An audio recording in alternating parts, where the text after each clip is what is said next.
ini telah dipraktekkan oleh para sahabat, seperti halnya Abdullah bin Salam, di mana beliau adalah orang yang sebenarnya kaya raya. Dia adalah pembesar di kalangan orang-orang Yahudi pada asalnya. Kemudian beliau masuk ke dalam Islam. Beliau adalah tokoh di Madinah. Setelah masuk menjalani agama Islam, dia melatih agar bisa menata hati bahwa yang agung itu hanyalah Allah.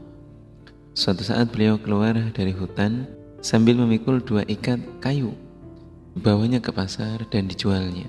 Namun beliau mendapatkan uang dengan cara seperti yang beliau lakukan itu, membawa kayu bakar kemudian menjualnya. Beliau sangat bersyukur sekali. Apa yang beliau jalani seperti halnya keadaannya orang-orang miskin yang setelah dia bekerja kemudian mendapatkan uang dan beliau bisa merasakan hal itu. Nah, ternyata ada seseorang yang memperhatikan apa yang dilakukan oleh Abdullah bin Salam, sehingga mereka pun berpendapat bahwa apa yang dilakukan oleh Abdullah bin Salam itu dikarenakan setelah masuk ke dalam Islam dia menjadi bangkrut. Nah, sebenarnya hal itu tidak demikian. Beliau tetap menjadi orang yang kaya. Lalu ditanya, apa alasan dirimu mengerjakan hal itu semua, wahai Abdullah bin Salam? Kemudian dijawablah oleh beliau bahwa saya mengerjakan semua ini guna untuk melatih agar bagaimana diriku bisa memiliki jiwa yang adab ashar, pribadi yang adab ashar di hadapan manusia dan di hadapan Allah. Alhamdulillah, jazakallahu khairan. Selanjutnya, wujud dari adab ashar dikisahkan Ibnu Abbas dan Zaid bin Thabit ketika Zaid keluar dari masjid sholat jenazah yang dikerjakan di luar. Ternyata khimarnya sudah disiapkan oleh Ibnu Abbas, di mana Zaid bin Thabit itu terkenal walaupun tidak senior, namun beliau adalah ilmuwan andalan. Termasuk yang menulis wahyu itu ya Zaid bin Thabit. Dan kita kenal bahwa Ibnu Abbas sering belajar ilmu kepada Zaid. Nah, Zaid dihormati begitu merasa nggak enak, karena beliau adalah ahli keluarganya Nabi. Lantas Ibnu Abbas didekati dan dicium tangannya. Waktu Ibnu Abbas ditanya, kenapa engkau mempersiapkan kendaraan untuk saya, padahal engkau adalah keluarganya Nabi? Lantas Ibnu Abbas mengatakan, hakadza umirna antah tarima ulama'una. Bahwa Ibnu Abbas menjawab, seperti inilah bagaimana saya menghormati terhadap para ulama yang ada di sekitar kami, yang ada di sekeliling kami. Begitupun Zaid ketika ditanya, kenapa engkau mencium tanganku? Kemudian Zaid mengatakan, hakadza umirna likubara'ana.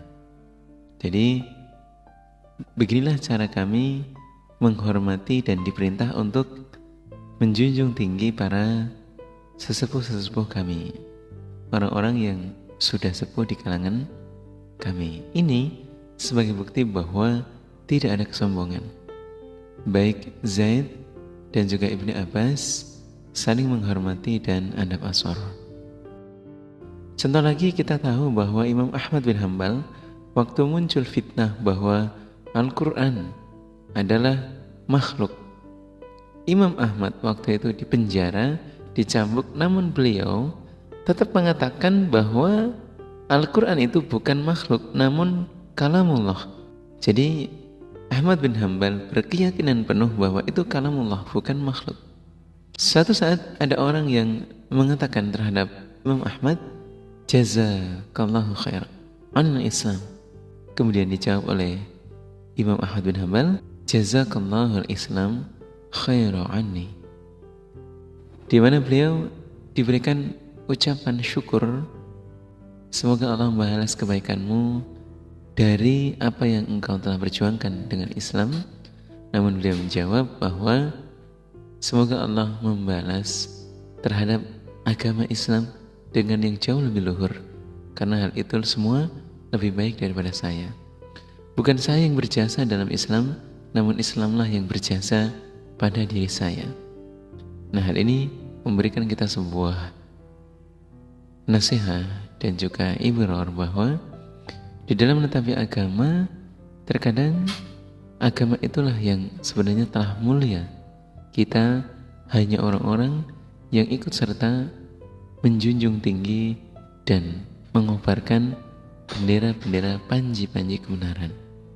Kalau kita kemudian merasa bahwa apa yang nempel di dalam diri kita itu karena kitalah yang membesarkannya, hal ini tidak sesuai dengan adab aswarnya.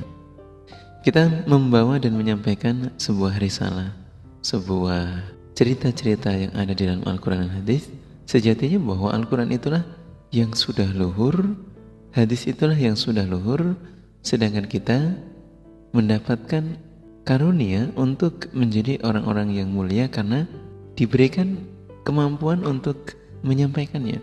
Nah, sehingga di dalam perjuangan seseorang mengobarkan, menyampaikan, melestarikan, semua itu adalah li'ilahi kalimatillahi hiyal ulia, bahwa kita meluhurkan agamanya Allah yang sebenarnya agama Allah sendiri itu sudah luhur, sudah sempurna.